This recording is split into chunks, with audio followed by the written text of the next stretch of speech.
Саламатсыздарбы, урматтуу депутаттар, саламатсыздарбы, урматтуу чакырылгандар.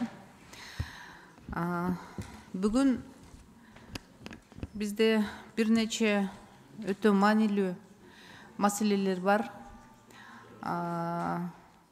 Бардыгыңыздардын колуңуздарда күн тартиби таркатылган. Комитеттин мүчөлөрү күн тартиби боюнча сунуштарыңыздар барбы? Урматтуу Аида Садбековна.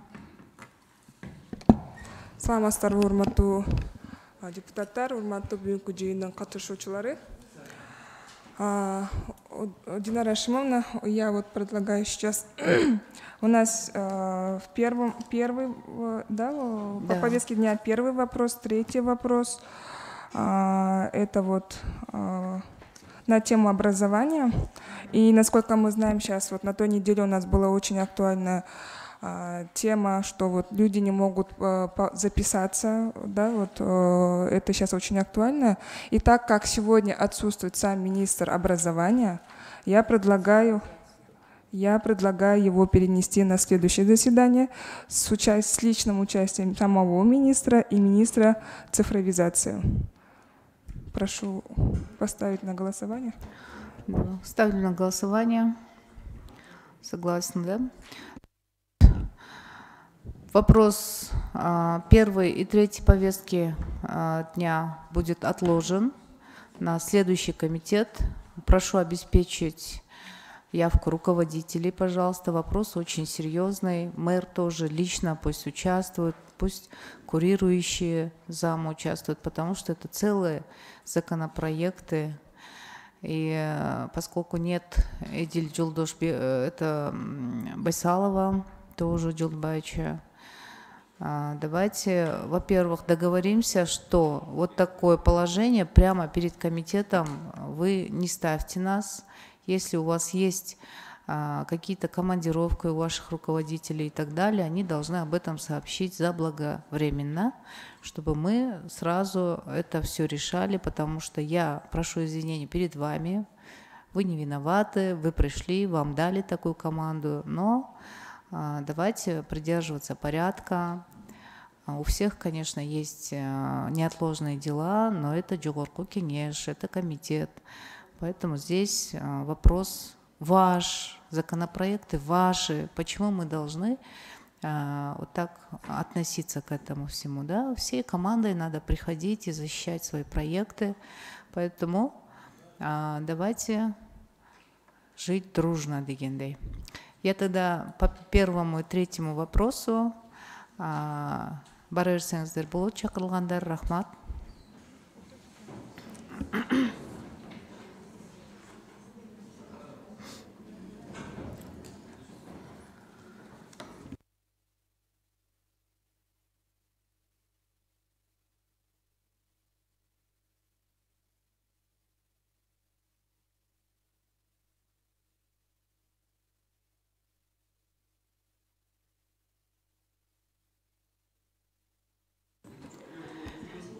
Экинчи маселе күн тартиби боюнча бул Кыргыз Республикасынын Жогорку Кеңешинин 22 жылдын 19 январындагы номер 3-7 протоколунун тапшырмасы жөнүндө.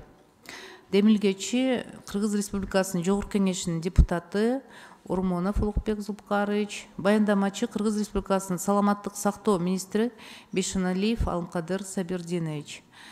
Бұл маселе боюнча дагы зам министра келиптир. Министриңиз каякта? Саламатсыздарбы, урматтуу Динара Шимовна, урматтуу депутаттар. Азыркы мезгилде планировка өтүп, өтө чоң маанилүү иштер менен жумуштар калды. Менди сураганда эле. Бул жума күнү дагы чечилген маселе болчу. Азыр Улукбек Зулпкарович, кандай кылабыз? Вас устраивает или министр лично должен участвовать? Карай берелим, себеби бул жерде не обязательно министрби, башкабы. Биз чечим кабыл алышыбыз керек, комитеттин чечими керек. Мен үчүн важнее. Булардын жообун деле эмес жок. Сизге сөз. Макул. Рахмат. Урматтуу депутаттар, урматтуу бүгүнкү жыйын катышуучулары, өзүңүздөргө белгилүү 20-жылы пандемия башталганда көпчүлүк медицина мекемелеринде иштетилүүчү жабдыктардын дефицити байкалган. Менимче ошого байланыштуу болсо керек. Кыргыз Республикасынын өкмөтүнүн жана Кыргыз Республикасынын энергетика өнөр жай министрлигинин демилгеси менен Кыргызстанга ушул өпкөнү жасалма дем алдыруучу аппараттар келип түшкөн. Анын ичинен 100 аппарат Aventa M стационардык, 200 көчмө IVL, анын 100 IVL 2/20 TMT жана 100 IVL VVL 3/30. Ошол мезгилде, урматтуу депутаттар, баягы оценка цен болот, билесиздер.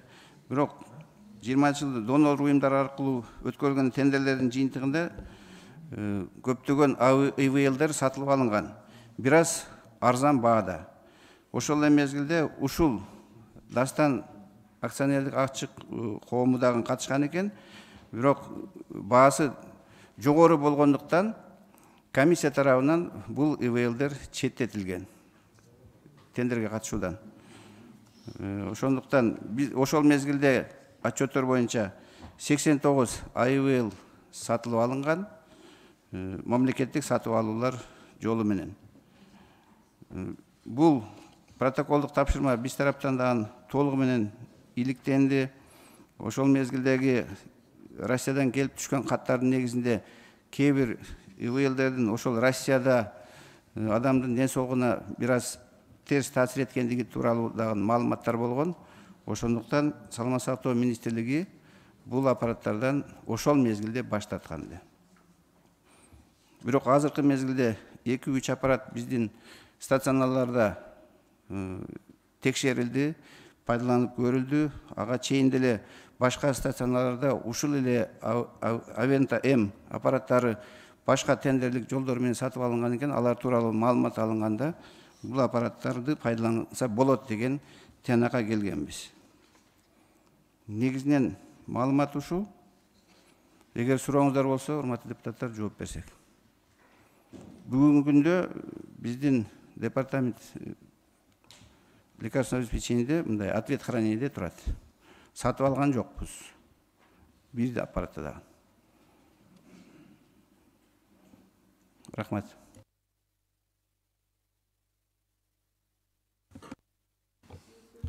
Мукбек Зулпукарович. Айтсаңыз, тендерге катышабыз деп кагаз берип, анан кийин баасы аз-маз кымбат болуп деп атпайсызбы? Канчалык айырма болгон? Ошо тендерден уткан фирма менен Дастан коебуз деген аппараттын баасы айырмасы кандай болгон? Бул биринчиси, экинчиси, Дастан акционердик коому бул ушул аппараттарды чыгарган ишканадан эмес, ортомчу фирмадан алган муну. Ошондуктан заводдун өзүнүн баасы кандай болгон? Келгендеги Дастан заводу сунуш кылган баа кандай? Ошол маалыматтарды так берсеңиздер, сумма менен, цифра менен.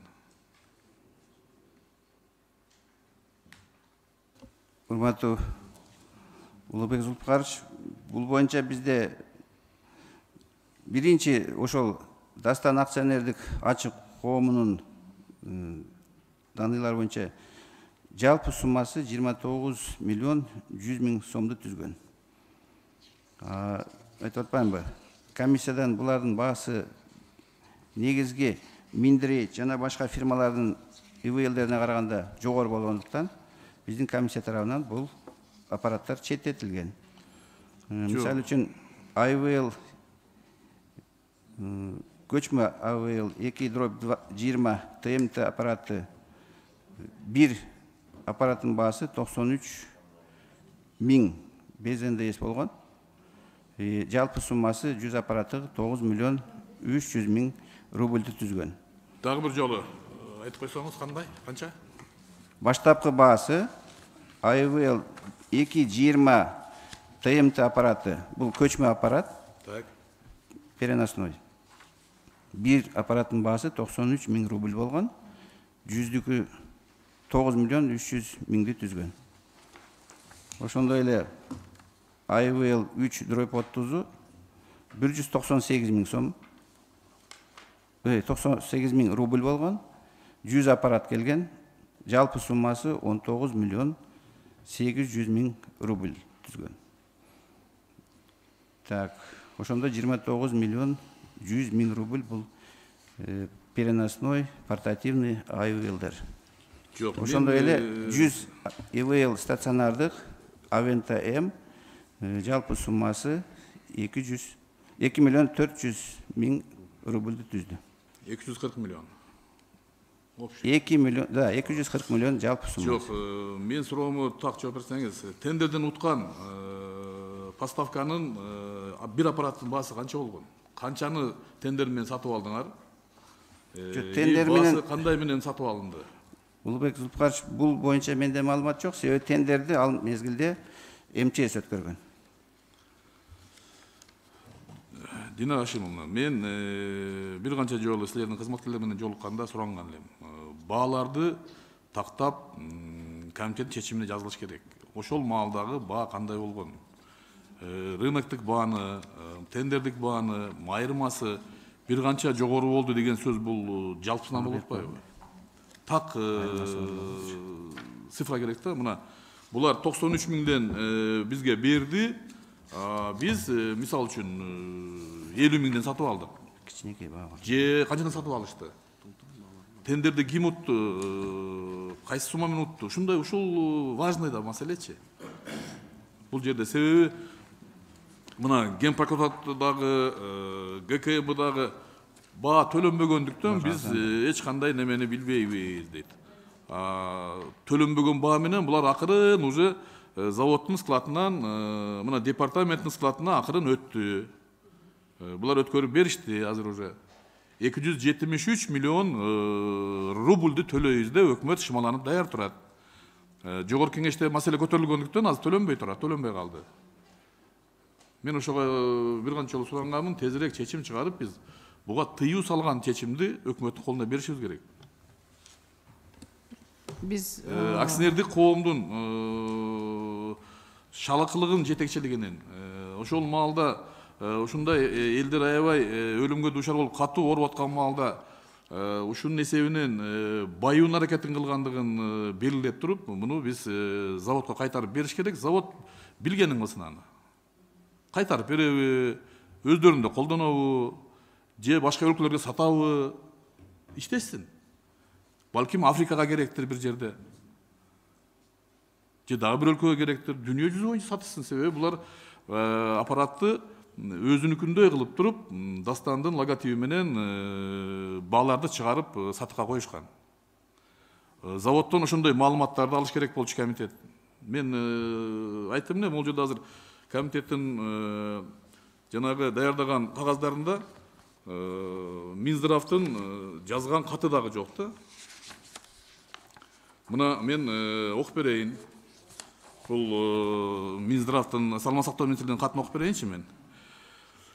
Так, 2020-2021 жылдар аралыгында Кыргыз Республикасы саламаттык сактоо министрлиги Дастан менен катаашуулар жүргүзүлгөн. Акционердик коом Дастан түздөн түз бир нече жолу Кыргыз Республикасы өкмөтүнө, Кыргыз Республикасы саламаттык сактоо министрлигине кат жөнөткөн. Авента үлгүсүндөгү 200 аппарат жана көчмө аппараттар жана 100 комплект өкмөт стационардык аппараттарды жыйыруу боюнча коммерциялык сунуш менен аларды тендер өткөрбөстөн түз келишим, түз жолун сатып алууга сунуш беришкен. Так, саламаттык сактоо министрлигинин адистери Авента үлгүсүнүн аппараттары Москва жана Санкт-Петербург шаарларынын медициналык мекемелеринде колдонуу учурунда күйүп, натыйжада бейтаптар каза болгондугу, анын ичинде дагы COVID-19 менен ооруган бейтаптар каза болгон тууралуу маалымат булактарынан маалымат беришкен. Ушул эле себептен улам Казакстан Республикасында жана башка өлкөлөрдө бул өпкөнү жасалма дем алдыруу аппараттарды колдонуу убактылуу токтотулган.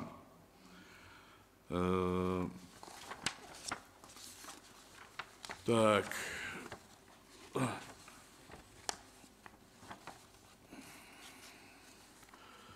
дары дармек жана медицина аппараттары департаментинде бүгүнкү күндө 73 көчмө жана 55 өпкөнү жасалма демалдыруу инвазивдүү аппараттары бар дейт. Мен ушул стенограмма бар. Мен министрден түздөн сураганмын. Бүгүнкү күндө ушул аппараттарга муктаждык барбы десем, жок, бизде алар складта турат, алардын кереги жок деген. Кереги жок аппараттарды 273 миллион рубльга складка алып, эмне керек бар? Жалалдин Мамедов, айтсаңыз? Эмне себептен складта эмне кыласыңар аларды? Эмне багасыңарбы? Эмне үчүн алдыңар мына өзүңөрдүн складка? Кереги жок болсо. Улубек Зулпугарович өзү чындыгында министрдин өзүнүн да жообу бар. Бизге кереги жок, биз албайбыз деген стенограммада турат, жогорку кеңеште. Силердин өзүңөрдүн катыңар турат. Аппараттар күйүп кетип, мунун эсебинен бейтаптар каза болгон учурлар бар деген жазып турат. Не, биздин да бейтаптар каза болсун деп атасыңар эми алып буларды. Кайсы жака колдонойт атасыңар? Себеби акча төлөнгөндөн кийин силер аз таркатып бересиңер. Бүт Кыргызстандагы больницаларга. Бул не деген кыргыз элине болгон мамиле? Бүгүн отказ берип, эртеге макул боло бересиңер силер эмне?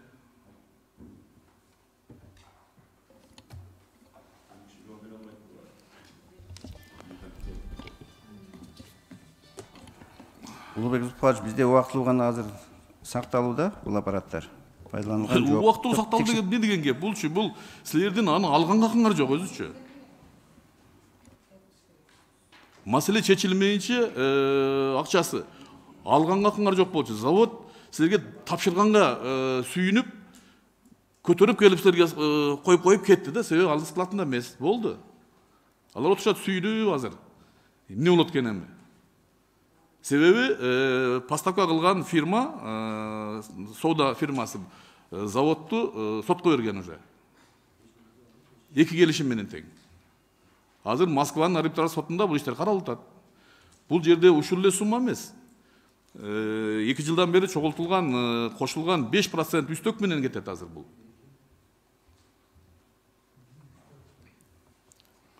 Экинчиси, бул эми жогорку кеңештин компетенциясына кирбесе керек. Мен келишимдерди карап чыктым. Бул жерде мына укук коргоо органдары отурат.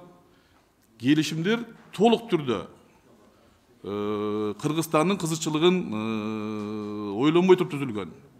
Бүт пункттарда Россиянын арбитраж сотунда, Россиянын мыйзамдары менен деген нормалар киргизилген, а Кыргызстан жөнүндө сөз жок. Россиянын ошол фирмасы даярдаган келишимди көздү жумтуруп кол коюп беришкен биздикилер. Мен сурам келе эле, мына генерал прокуратура мына келишимдерди карап чыгып жооп берип атасыңар, эчтеке жок, тигиндей мындай деп. Кыргызстандын кызыкчылыгын эске албай, только Россиянын мыйзамдары менен Россиянын кызыкчылыгында түзүлгөн келишим жөнүнөн үчүн карабайсыздар. Пункттары турат ар бир келишимде.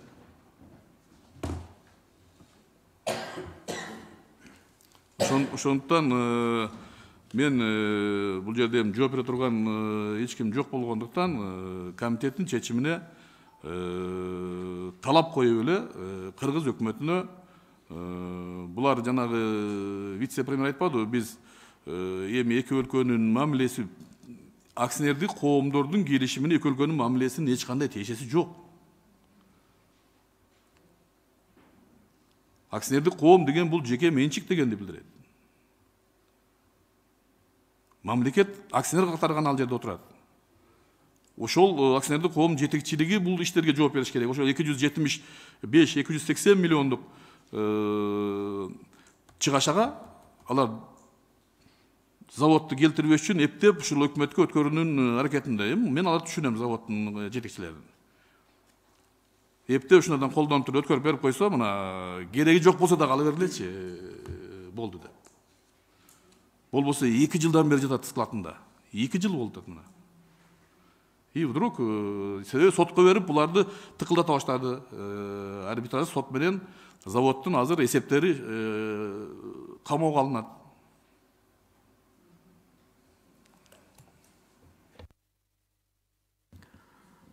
Сиз сүйлөйүн деп атасызбы? Апышев. Саламатсыздарбы, урматтуу эл өкүлдөрү. Мен Апышев Эрик Курманбекович, ТНК Дастандын председатель правлениясы болом. Урматтуу депутат көтөрүлгөн вопростор боюнча жооп берип койсом болобу? Бул баалар боюнча биринчи суроо көтөрүлдү. Биз деген бааны сатып алган баа боюнча плюс транспортный расходу болгон, ошо менен Минздравга сунушубузду киргизгенбиз. Жаңы конкурска катышканда башка акча биякта көрүлгөн эмес. Завод изготовительдин баасы плюс транспортный расходы ошо баа менен коюлган. Пожарлар боюнча бияктан деген туура айтып атат урматтуу Улукбек Зулпукарович. Негизи Москвада анан Санкт-Петербургда 4-5 пожар болгон. Бирок аякта бул изилделип чыгылган, аякта человеческий фактор болуп чыккан. Кийинчерээк ал запрет отменяться этилген, сертификация берилген. Ал документтерди дагы урматтуу Улукбек Зулпукарович сизге өткөндө бергенбиз. Председатель комитета по борьбе с преступностью и противодействию Жогорку Кеңеште деп запрос келген Өмүрзаков Сүйүнбек Абдуллаевичтен. Ошондо кошуп бергенбиз болгон документтерди боюнча. Жана айтылган дагы мыйзамдар только российский жагын каралды деп айып коюлду. Буякта бир договор российский жагынан каралат деп чыккан, экинчи договор кыргыз тарабынан, кыргыз сотунан каралат деп түзүлгөн. Жанагы үчүнчү вопрос, жанагы ГКПН ходатайство жазган, ошондон биз алганбыз. Аны биз өзүбүз алып эметкен эмеспиз. По согласованию мына эме жазган, ошондо ГКПН, Министерство промышленности и торговли, андан тышкары биздин элчи жазган, ошондон биз Ростех без предоплаты биздин жардам катары берилген бул ИВЛдер болчу. Силерди ИВЛ сатып алгыла деп ким милдеттендирилген ошо кезде? Милдеттендирилген эмес, ГКПН силер өзүңөрдүн кайрылган. Эч ким, давайте так жооп берелик. Эч ким силерди ИВЛ аппаратты сатып алгыла деп ошол кезде правительстводан же болбосо Минздравдан силерге эч кандай запрос болгон эмес. Ошондойбу? Андай эмес, ал ГКПН письмо жазган, выделяться этилген, кредитный договор катары берилген, акча төлөнгөн эмес. Мен суроону сизге мындай деп атам. Вот АКО Дастан, да? Силер ошол кезде силер ИВЛ аппараттарын чыгарбайсыңар. ДЛО аркылуу бүт сатылып алып аткан керектүү аппараттар. Эмне себептен силер сатып алып калдыңар ИВЛ аппараттарын, мен сурап атам. ГКПН письмо жазган, бөлүнүп берилсин деп, жардам катары. Мен кошумча Ошол айтып атпайсызбы, кат жазган, ошо бөлүнүп берсин жардам катары деп. Ошол кат келсе, ошол учурда ошо 19-20 жылы ошо пандемия учурунда канча деген биздин жарандарыбыз ошо ИВЛга жетпей каза тартканда эмне кылдыңыздар силер бербей? Аны эмнеге басып жатасыздар дегенде. Ошондо эс кат келсе жардам катары деп атасыздар. ИВЛдер 18 августта келинген, биз МЧСке эмелерге бүт письмо кайрылганбыз. Момундай ИВЛдер бар, сатып алсаңар болот деп. Эмне себептен алар алышкан жок анда? Анда баасы кымбат болгонда, мынакей Улукбек Зулпукарович айткандай. Ким ал мамлекеттик эмелердин чечими. Ошол кезде Минздрав жооп бериңизчи. Макул, булар өздөрү эң керектүү убакта алып отуруштур, биякта адамдар өлүп аткан кезде. Туурабы? Ошондой болду. Сатып алгыла болбосо бербейбиз деп. Биринчиден. Ошол кезде силер өткөрүп берип койсоңор, да? С отсрочкой оплаты и так далее, другое дело. Ошол кезде адамдарга ошол пайдаланып калсак. Азыр силерде складта канча жатат? Канча аппарат ИВЛ бар? 300. Эми сатып алыш керек бекен силерден. Ошол кымбат бага. Департамент ДВЛОдо Дылода? Да. Бизде жатат Сиздер жооп бериңиздер Бизде анда. жатат ответ храненияда 299 штук. Ответ хранения. То есть не на вашем балансе Жок, это. жок, биз Анда мамлекеттин убактылуу кандай милдеттемеси бар? Силердин сделкаңар боюнча. Дастан. Милдеттеме жок. Мен айтып атам, ГКПНин кадатайстасы болгон, элчинин кадатайстасы болгон Ростехке. Ошондо берилген деп. Анда билесиз 2020 жылы кандай ситуация болчу? Биз басып алып жаткан жокпуз. 14 августта келгенде биз өкмөткө кайрылганбыз. Ар кандай сунуштар менен, бирок жооп болгон эмес. Айтылган конкурска катышкыла, ошондон алабыз деп. Мындайда ал уруксат мен бүтүрүп алсам. Ушул неме боюнча Турсунбек Кубатбекович, башкы прокуратура тарабынан текшерүү болгон беле? Жогорку кеңештин саламатсыздарбы? Жогорку кеңештен протоколдук тапшырма келип, бүт материалдын баары каралып чыкты. Бул жерде бюджеттен пока акча төлөнбөптүр. Ошондуктан баягы зыян жок. Бирок баягы келишим өзүндө көп маселелер бар да. Бул маселе контролдо. Бул аягына чыкканда же нары же бери болуп чыкканда биз чечим кабыл алабыз, сөзсүз чечим кабыл алабыз. Бирок эми баягы натяжка кылып туруп неме кылбайлы, нары же бери болсун, ущербке же кандай бир зыян келтирсе, ошондо сөзсүз реакция кылабыз. Баа беребиз, юридикалык баа беребиз. Бүгүнкү күндө ущерб жок. Турсунбек Кубатбекович, кроме привлечения к уголовной ответственности у прокуратуры существует очень много актов реагирования, да, на такие случаи, представления, да, протест, предостережение и так далее, предписание. Азыр булар күчкө салып эле дылоонун ответ хранениясына берип коюп туруп кыстап атпайбы? Акт реагирования надо было внести, пусть забирают свои товары. Причем государство, это их сделка. Акционерное общество, форма собственности немет калып атат да, дагы карайбыз аны. Акционерное общество, 100% даже акции, если принадлежат государству, форма собственности частная, по закону об акционерных обществах. Они сами отвечают по своим обязательствам. Бюджет государства здесь ни в коей мере ни при чем. Поэтому будут на них подавать в суд, они отвечают своим имуществом, но не государство своими бюджетными средствами. Уж он бир контроль деп койсоңуз, ким исполнитель. Давайте в порядке общего надзора, дайте реакцию и мамлекетке ал милдети менен булар жүктөбөсүн да. Биз Сизде суроо бар экен? Эрик Курманбекович, сиз канча болду заводто иштей баштаганыңызга? 15 январдан баштап 2022 жыл. Анда сиз азыр өзүңүз алып келгенде кылып жооп берип атасыз да, мына биз анттык, биз минттик депчи. Сиз ушул 2020 жылы ушул келишимдер түзүлүп атканда заводто иштегенсизби, иштеген эмессизби? Иштегем. Кеңешчи катары. Кеңешчи катары. Анда тиешеңиз бар экен анда. Тиешеңиз бар экен. Кеңешчи катары, наверное, сиз кеңеш берсеңиз керек ушуну алып келди. Жок, кеңеш берген эмес. Бул жерде мындай да азыр айтып кеттиңер, мен анда конкреттүү түрдө эле окуп коеюн мына. Келишимди. Настоящий договор может быть расторгнут досрочно по соглашению сторон. 20 жылы кымбат деп албай койгондон кийин силерде мүмкүнчүлүк бар болчу. Келишимди үзүп туруп, какой-то бир минус менен кайтарып бергенге. Аны кылган эмессиңер.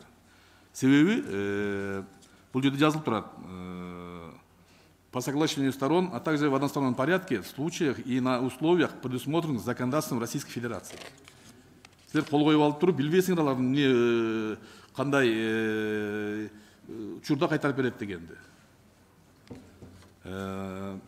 Пункт 9.3.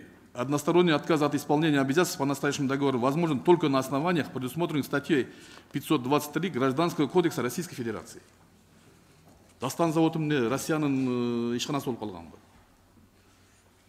Келишим толук ушундай кол коюлганда, даярдалган да кол коюлган. Экинчи келишим Кыргызстандын немеси менен деген келишим. Так. Бул жерде споры, возникающие при заключении исполнения изменений или расторжении настоящего договора, рассматривается в арбитражном суде Москвы. Москва Кыргызстан шаар болуп калды. Сиз аз айттыңыз, экинчи келишим Кыргызстандын мыйзамдары менен түзүлгөн деп. Бүт немелерди мен карап чыктым. Эрик Курманбекович, завод мен үчүн мындай бөтөн эмес да, бул бөтөн эмес. Мен 20 жыл завод иштегем. Билесиз. Мастерден баштап силер төрөлгөн маалда ушу завод иштегем мен. Билесиз. Ошондуктан заводдун ар бир заводко болуп аткан жаман сөз, заводдун үстүнө айтылган сөздөрдүн бардыгы мен үчүн дагы өзүнчө бир оор да. Бирок азыркы ошол колуңузда барбы? Силер жанагындай буклет кылган немени алып келдиңизби? ИВЛдер боюнча. Жок, алып келген жокмун. ИВЛдер боюнча комитетке берип койсоңуздар ошол өзүңүздөр чыгарган буклеттерди. Берип коелу. Буклеттерде ссылка на производителя жок. Как будто бы завод өзү чыгарганда алып чыгаргансыңар да силерчи.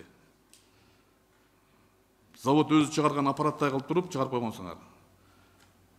Негизи эле берилип атканда жазылып турат. Жок, берип аткан мен буклетти айттым. Буклетте ссылка болуш керек болчу. Кто производитель, ал жок да. Ошондуктан комитетке чечимге ошол буклетти кошуп койсоңуздар, Динара Ашимовна. Бул өтө маанилүү. Анан кийин мен дагы бир жолу суранган элем. Мына азыр зам министр да кайта албай атат. Эрик Курманбекович да кайта албайт. Себеби ал убакта просто советник болгон. Ошол маалдагы мына айтып атасыздар, оор абалда болду. Эмне үчүн саламат сактоо министрлиги же болбосо департамент лекарственного обеспечения алар суранган эмес дагы тиги өнөр жай комитети суранып атат силерден. Бул дагы суроо туулат да буга дагы. Жооп берип койсоң уруксатпы? Жанагы ошондуктан план действий правительства Кыргызской Республики на 2020 год по обеспечению социальной стабильности, устойчивости экономики и поддержанию доходов населения деген болгон. Ошол жерде 8-чи пункт болгон. Обеспечение собственного производства медицинских изделий, оборудования и лекарственных средств для борьбы с пандемией коронавируса COVID-19 деп жазылган. Ошол жерде один из исполнительный ГКПМ болгон Минздрав. Собственное производство. Да. Бул деген не означает 400 тап келип алып туруп анан өзүбүз деп бере тургандайчы. 300. 300 алып келип алып туруп, как өзүбүздү бере тургандай. Жок. Чыгарабыз деген болсо 10 алып келет, 20 алып келет, керектүүнү алып келет да. Буякта биз деген Ростех менен сүйлөшүүлөр болгон, ошол жерден биздин производство көтөрүлөт деген сборка болот деп. Суроо үчүн сөз депутат Сатыбалдиев Элмырза Ракиевичке берилет. Эгерде саламатсыңар, эгерде бүгүн комитет чечип чыгарам десе, мен дагы бир тактоо үчүн суроо берип коеюн. Мен бул маселе менен келбедим эле. Улук Зулкаровичтин суроосун улантууда өтүнүштү эмнеге жазып беришкен силерге? Чыгаргыла деп жазганбы же сатып келди же таап келди деп жазганбы? Бул мен тактоо жөнүндө кыска жардам катары берилсин деп берилген.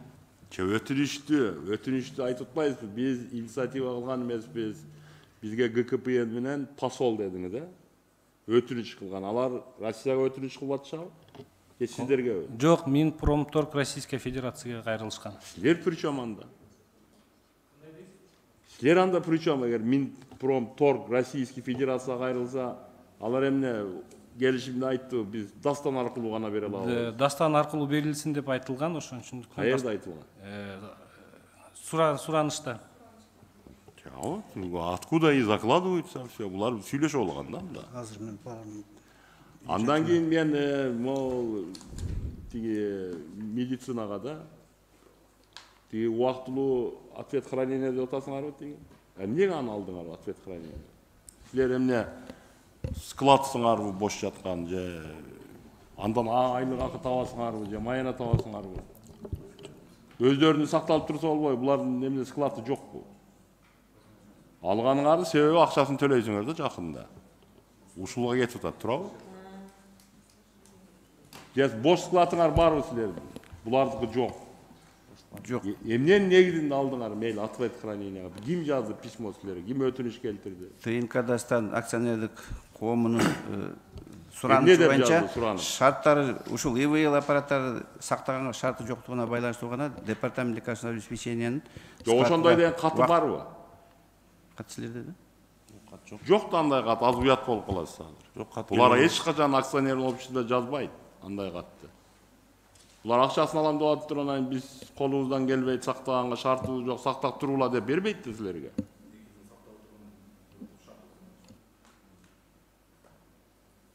Буну мен тиги өзүмдүн кесиптештериме Турсбекова муну аябай караш керек.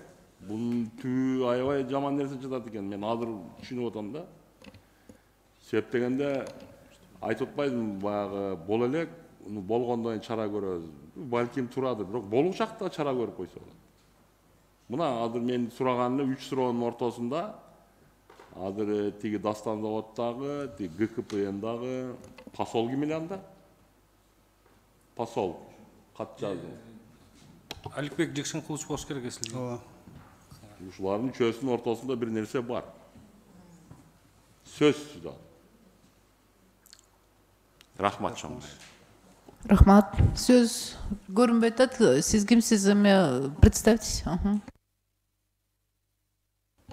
Жекшеев Адыл Сапарович, Дастан корпорациясынын юристи болом. Азыр урматтуу депутаттар, сиздерге такыр туура эмес маалымат берилип, сиздердин азыркы пикириңиздерди туура эмес маалыматтын негизинде түзүлүп калды. Корпорациянын көздөй. Ошол себептен мен бардыгын ирети менен айтып берсем, баары ордуна келет. Анан бул жерде Улукбек Зулпукаровичтин же билип туруп ушуну кылып атабы, же билбей эле ушуну кылып атабы, ошол өзүңүздөргө белгилүү болот. Ошону так билиш үчүн ошо прокуратурага тапшырма берерден мурун биздин ошо иш кандай болгонун бардыгын мен кыскача айтып берейин, уруксат болсо. 20-жылы ковид башталганда март айынан баштап Кыргыз мамлекетинин өкмөтү кайра совещание чогултуп, коронавирус менен кандай күрөшөбүз, кандай чара көрөбүз деген аракеттерин баштаган. Март айынан баштап. Ал боюнча бүт кагаздар бар. Аны правительствого эме кылсаңар, аяктан да чыгат протоколдордун баары. Ошол кезде коронавируска каршы ким кандай чара көрө алат деп бул мамлекеттик ишканалардын дагы өкүлдөрүн чогултуп, ошол жерде ИВЛ аппараттары дүйнө жүзү боюнча дефицит болуп жетишпей аткандыгы аныкталган. Ал кезде бизде Кыргызстанда баягы өзгөчө кырдаал жаңыдан киргизилип аткан. Бизде коронавирустун случайлары жаңыдан башталып аткан.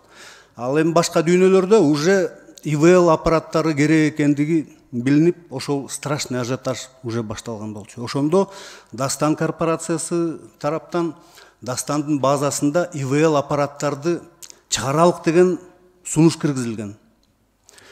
Бул баары колдогон бул сунушту. Бирок ошол Кыскачараак. Кыскача болгондо ошол тапшырма менен Дастан корпорациясы Ростех, госкорпорация Ростех менен иш жүргүзүп, эки тараптан рабочий комиссия түзүлүп, ИВЛдерди производствосын даярдап баштаган биякта. Уже бүт детально сүйлөшүүлөр жүргүзүлүп, проработка болуп аткан. Бирок тез арада өндүрүштү уюштуруш, канчалык тез арада уюштурган күндө дагы бизде даяр ИВЛдер 20-жылдын күзүндө гана чыкмак. Даяр ИВЛдер Дастандын производствосунда. Ошол себептен июль айында мына сиздер эң жакшы жана айтып кеттиңиздер, элибиз кырылып, эмеге ИВЛдерге жетпей атканда эмне үчүн складта кырмап отурдуңар деген эң жакшы суроо туулду. Ошол себептүү бизден Дастандан өзүбүз ИВЛ жасаганча күз келет экен, азыр срочно даяр ИВЛдер керек болуп атат деп Орусияга биздин өкмөт кайрылган. Биздин премьер, вице-премьер министрдин деңгээлинде Россиянын өкмөтүнө кайрылып, Министерство транспорта и торговлиге кайрылган болчу. Алар Минздрав менен Российский Федерациянын, себеби Россиянын өзүнө ИВЛдер жетпей атканда, ошо Кыргызстанда ошо ИВЛдин производствосундагы уюштуралык, бирок азыр ошондой өтүнүч келип атыптыр деп Ростех корпорациясына Россиянын Федерациянын өкмөтүнөн тапшырма келип, анан Ростех ошол маселени чечип берип атат бизгечи. Баасын ким чечкен? 300 Баасын ким чечкен? Баасын эми карап тургула. Мынакей сиздердеки раздаточный материалда Минздравдын каты турат. Ошол катта жазылып атат: тендер боюнча $30,000 биз сатып алдык. Дастан корпорациясы берген баа андан кымбат болчу деп. Эми $30,000 ошол кездеки курска көбөйтсөңөр, ошол эле 240 миллион 2 миллион 400 миңге жакын чыгат. Кичине эле ылдый. Биз Россиядан кандай баа менен келсе, ошондой баа менен биз сунуштадык Минздравга. Себеби бул жерде биздин өкмөт менен Россиянын өкмөтүнүн ортосундагы биздин өтүнүч менен келип аткан продукция. Бул жерде Дастан корпорациясынын эч кандай кызыкчылыгы жок. Бир тыйын пайда көрүп, ошо элдин кырылып аткандан пайдаланып акча табалык деген максат жок болчу бул жерде. Адыл Сапарович, бунун баарын биз справкада окудук. Бизде азыр биринчи маселе 300 ИВЛ аппаратын сиздер ошол кезде кармап отургансыңар. Адамдар кырылып аткан кезде сатып алгыла деп. Биринчиден, эгерде ошондо берип салган болгонуңарда, последующий, анда башка маселе. Азыр силердин балансыңар, бухгалтерский учетуңар, бардык кабыл алган чечимиңер бул на ответственности вашего совета директоров, не на ответственности государства. Какие бы ни были переписки, вы юрист, вы это понимаете. Динара Ашимовна, можно до конца. Бул мен справканы окугам, биз жакшы билебиз бул маселени. Эми мамлекет ошол кезде кандай чечим кабыл аткан болгон учурда дагы вы должны были действовать в рамках закона, вы должны были правильно определять ценовую политику. Если вы закупили за огромную сумму, это ваша ответственность. Не людей в Минздраве, которые не имели отношения к этим. Если даже ошол кезде орус мамлекети бизге беребиз деген болгондо, это должно было проходить по линии ДЛО. Элементарно эти аппараты должны проходить, у нас были последующую регистрацию, что они пригодны для использования, правильно? А силер өзүңөрчү эле бир завод алып андай болбойт. Поэтому мен түшүнүп атам, эмне айтайын деп атасыз, бул жерде полемикага өтүп кетебиз. Давайте будем подокументально потом, это компетентные органы карап атышыптыр. Урматтуу Турусбек Кубатбекович, ушунун баарын карап туруп, акт реагирования, профилактику надо делать. Азыр эгерде ушундай талаш тартыш менен мамлекет акчаны бөлүп берип төлөй турган болсо, ИВЛ аппараттары канча эсе бийик баада азыр таркатыла турган болсо, это будет настоящий ущерб, и вам придется возбуждать дело. Лучше сейчас сделать профилактику, дать предостережение, и токтотуш керек. Өздөрү чечсин өзүнүн маселесин. Ошол кезде кимдер менен сүйлөшкөн болсо, сүйлөшүүлөр, ошолорго показания беришсин болбосо, бул мамлекеттин кызыкчылыгында чечиле турган маселе. Мен ошондой деп эсептейм. Урматтуу депутаттар, суроолоруңуздар болсо бериңиздер. Динара Ашимовна. Да? Элизар Акич, сизге сөз. Турусбек Кубатбекович, у меня есть, честно говоря, сомнение, что они на ответ хранения передали. Вот этот договор тоже посмотрите. Потому что жөн бир частный мекеме менен мамлекеттик мекеме кандай бири-бирин ответ хранения коет. Бунун айттым го, бунун аркасында Улукбек Барыштын тревогасы жатат. Он не зря тревожит. Алдыңар азыр мамлекетке жүктөп коесуңар деп атат. Мейли тиги кырылгандар кырылып кетти, заман өтүп кетти, азыр жакшылыкка кетип атабыз. Бул ИВЛдердин кереги жок. Кереги жок нерсени булар өзүбүз чыгарабыз деп, демек өзүбүздүн маркабыз менен де алып алган нерсени сата албай же бере албай дейин мейли билбей туруп. Ушу жакшыраак карап койсоңуз, договорлорунан бери. Мне под сомнение. Узаракеш, туура айтасыз. Биз текшерүү өткөзүп аткан убакта аппараттар дастанды болчу да. Кийин мына кече мурда күнү даярданып атканда биз билдик, что булар ответ храненияга Минздравга өткөнүн. Андай болсо тийиштүү сиз айткандай суроолорду коюп чара көрөт элек. Бизге кийин келди мына 2 күн пятница келди. Акт болусту. Сөз Камиля Абдразаковна Талиевага берилет. Суроо үчүн. Рахмат жыйын катышуучулары. Улукбек Зулпаровичке ыраазычылык ушул маселени көтөрүп чыгып, коомчулукка коңгуроо кагып атат. Бул өтө жүйөлүү. Себеби 20-жылы биз миңдеген жарандарыбыздан ушундай шалаакылыктын айынан ажырадык. Масканы алып көрүңүздөрчү, ушу трагедиядан бизнес жасашкан. Эбиялды айтпай эле коелу. Масканы билесиздерби, баасы канчага чыгып кеткен ошол учурда.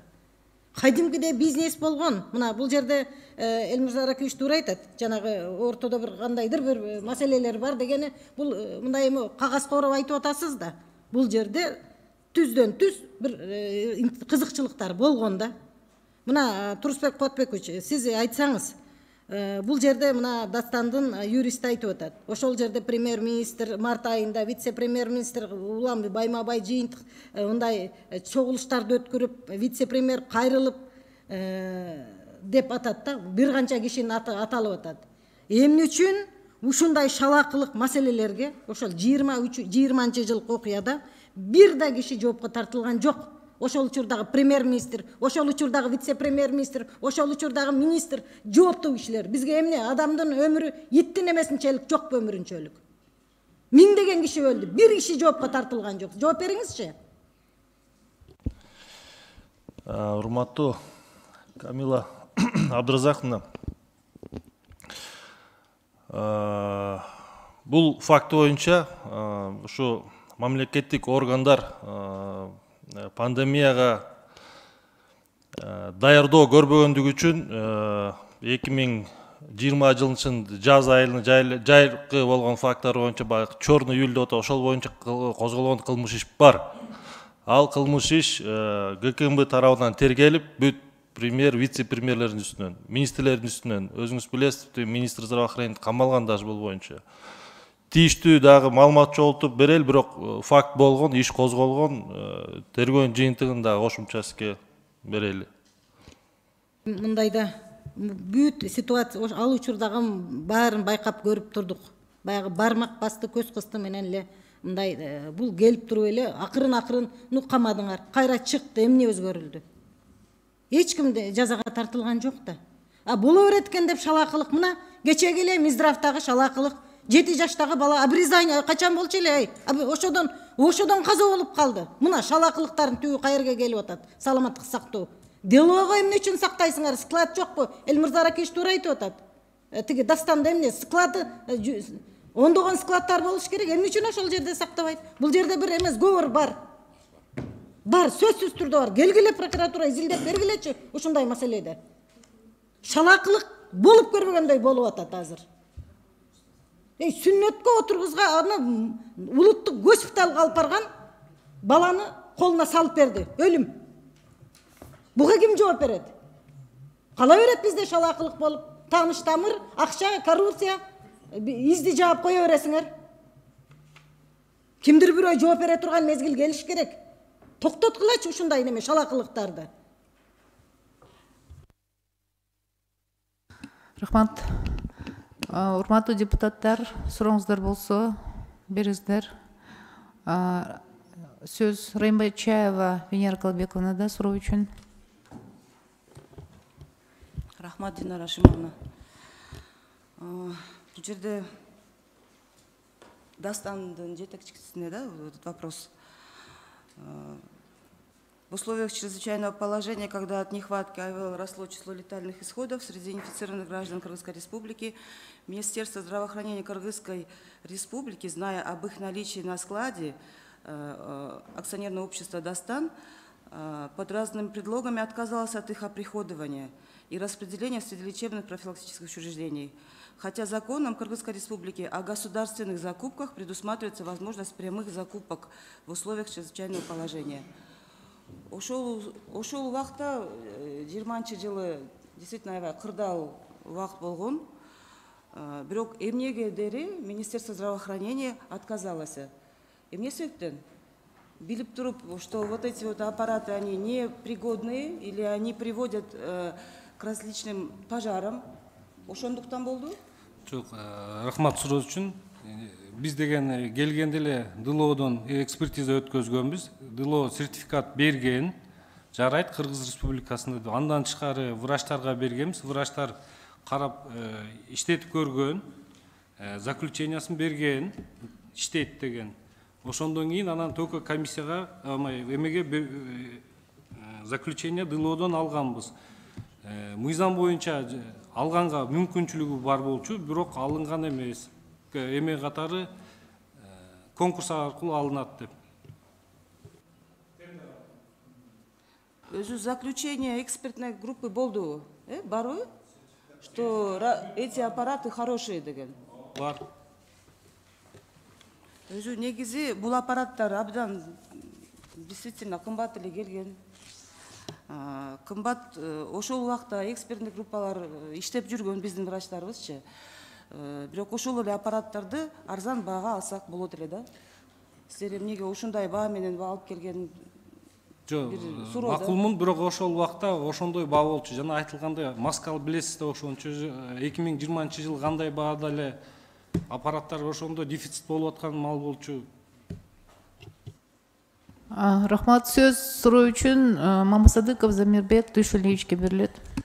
Менин суроом Эрмек Курманбековичке да.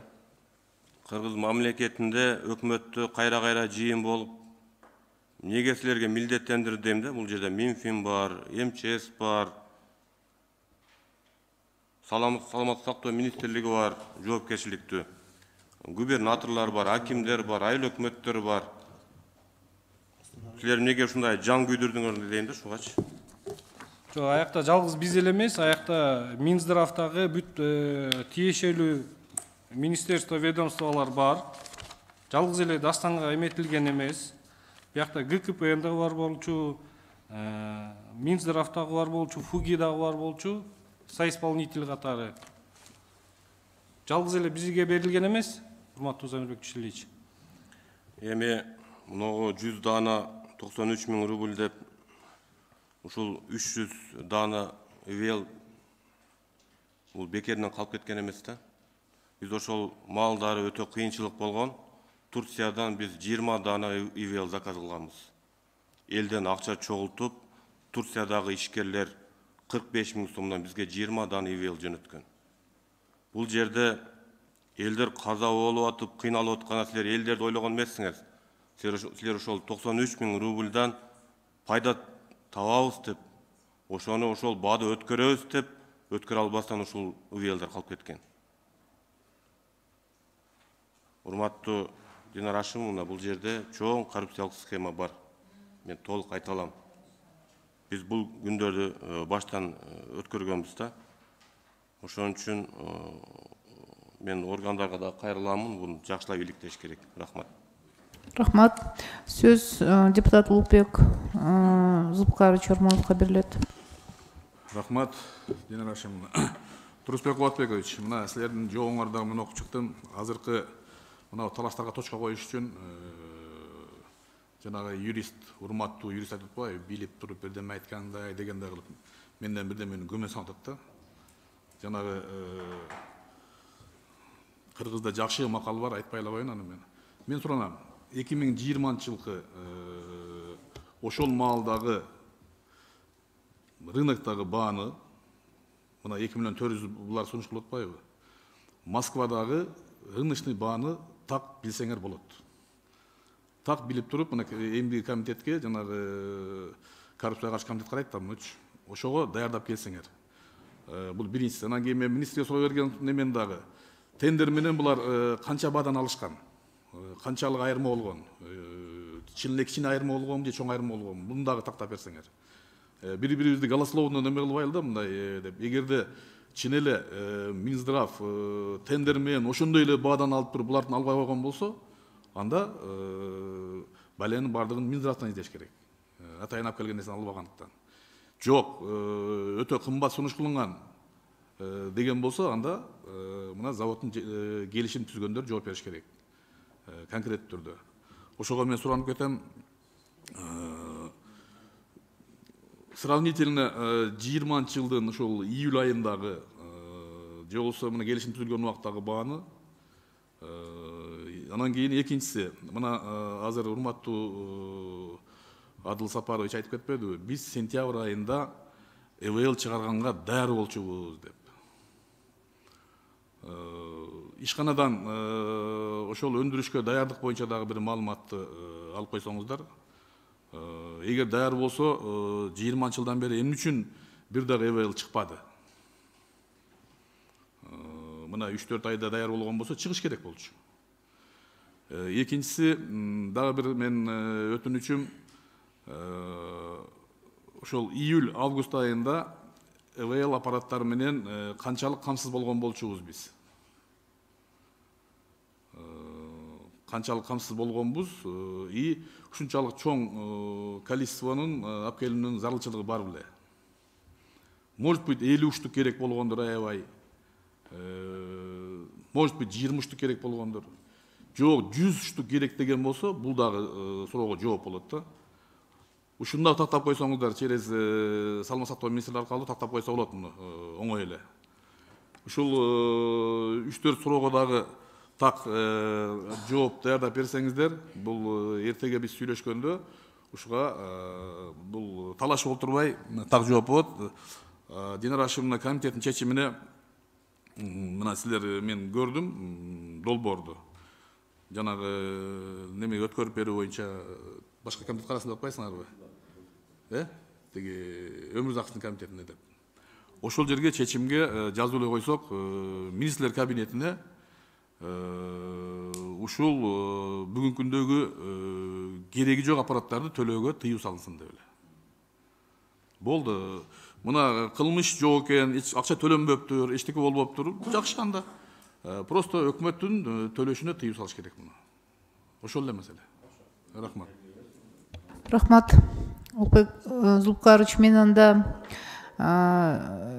ушул жерде да бир такташып алайлык. Бүт стенограммага кирди. Азыркы сүйлөгөн сөздөрүбүз, сиздин сунуштарыңыз, бардык сунуштарды эске алып, отдел дагы бир сыра чечимди так жазып, анан эмдиги комитетке деген уже ошол правопорядок боюнча комитетке өткөрүп берели, Улукбек Зулпукарович, потому что нужно очень уже разбираться здесь, оказывается.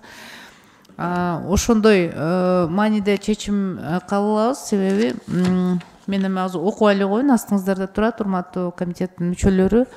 Эгерде азыркы биздин сунуштар менен макул болсоңуздар, добуш берип койсоңуздар. Ага чейин мына ушул тиги комитетте карап болушаңды социалдык комитет министрлер кабинетине комитеттин чечимин өзүнчө жиберип койсоңуздар. Кандай карайбыз, кандай болот, ким күнөөлүү деген бул маселе узак маселе. Бүгүнкү күндө министрлер кабинетине ушул аппараттарды бюджеттин эсебинен 270 миллиондон ашуун сумманы төлөп берүү тыюу салынсын. Бул түздөн түз ушул комитеттин иши, мен ойлойм ушуну чечимди жазып койсоңуздар. Ооба, эске алынат. Анда эмесе добуш берип койсоңуздар. Каршы калыш жок, кабыл алынды. Рахмат. Бул маселе боюнча чакырылгандар бара берсеңиздер болот.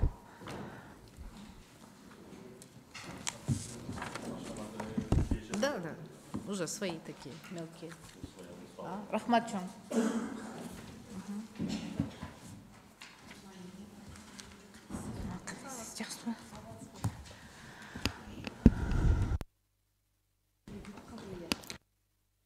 Шкандарга ИВЛ калды. Мы же это... Нет, отменили же. Да, мы же написали. урматтуу катышуучулар, негизи күн тартиби боюнча 4-чү маселебиз башка болчу, бирок бул жерге Нурипа Алиевна Мукановна келген, антикоррупционный совет при президенте. Чоң рахмат, Нурипа Алиевна биздин комитеттен баштап ушундай презентация кылып, азыркы пландаштырып аткан жумуштар боюнча бизге тааныштырып, жакындан айтып бергенине келгениңизге, ошого сиздерди кармабай, баягы бул разное да каралган болчу, бирок азыр 4-чү маселенин ордунда ушул отдел неме кылып коелук дагы. Сизге сөз берилет. Чоң рахмат, Динара Ашимовна. Чоң рахмат, урматтуу депутаттар. Ушу күн тартипке киргизип, комитетте ушу маалымат бергенге, күн тартипке киргизип бергениңерге. Эми ушул долбоорду, коррупцияга каршы стратегиянын долбоорун биз расмий тилде иштеп чыкканбыз. Эмне дегенде көп эксперттер катышты, анын ичинде эл аралык эксперттер да катышты. Ошон үчүн ошо презентацияны уруксат берсеңер расмий тилде берелик. Наша презентация представлена по 4 направлениям. И чтобы было более понятно, мы как раз хотим дать презентацию по 4 направлениям. И 4 направления — это касается государственного управления, муниципального управления, отдельно касается обеспечения неотвратимости наказания за коррупционные деяния и правонарушения. Следующее касается стратегии именно антикоррупционной меры в бизнес-сфере. И последнее, то, что касается, это гражданского сектора, социального сектора, это образовательных и научных учреждений по агитации и пропаганде. Каждая презентация мы вам заранее высылали, уважаемые депутаты, поэтому сейчас мы каждый раздел презентации в течение 5 минут уложимся, постараемся, и потом ответим на вопросы. И позвольте начать именно с презентации по агитации, антикоррупционной агитации и пропаганды. Наш эксперт Толкун Камчыбекова, пожалуйста.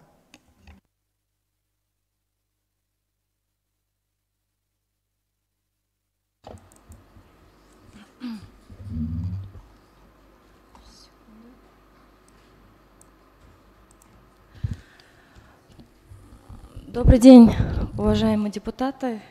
Добрый день, Динара Ашимовна. Разрешите коротко представить вам презентацию по части агитации и пропаганды. Это больше идеологическая часть. Стратегическая цель. Главная стратегическая цель — это подход по взаимодействию государства с обществом, противодействие коррупции. Здесь есть 3 задачи. Это ключевая роль общества в контроле и оценке процесса противодействия коррупции. Вторая задача — это ключевая роль гражданского общества. И третье — обеспечение для организации гражданского общества доступа к ресурсам, как финансовым, человеческим и информационным.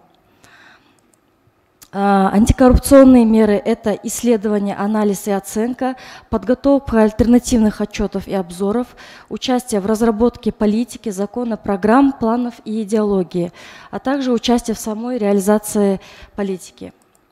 Антикоррупционные меры — это 3 пункта, как агитация и пропаганда, обучение, воспитание, повышение потенциала и плюс разработка, реализация государственных программ по подготовке новых кадров.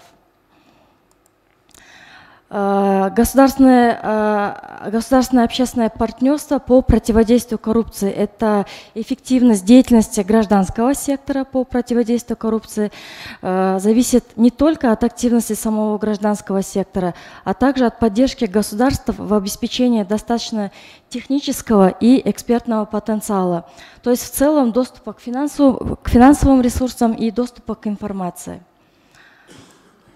В целом антикоррупционная пропаганда и агитация – это формирование новой идеологии в обществе, принятие специальной информационной политики по антикоррупционной пропаганде и агитации. Здесь участвуют все, как госорганы, органы местного самоуправления, образовательные учреждения, научные, информационные агентства и, конечно же, государственные СМИ. Так, в целом агитация, антикоррупционная пропаганда исходит из того, что это должна быть новая идеология, новые ценности, образ честного служения народу, детям и стране. Формирование на уровне сознания и подсознания, то, что нужно сделать на уровне подсознания, отвращение коррупции. Информационная политика по антикоррупционной пропаганде и агитации это прежде всего направлено на, как я ранее сказала, формирование антикоррупционной идеологии в обществе.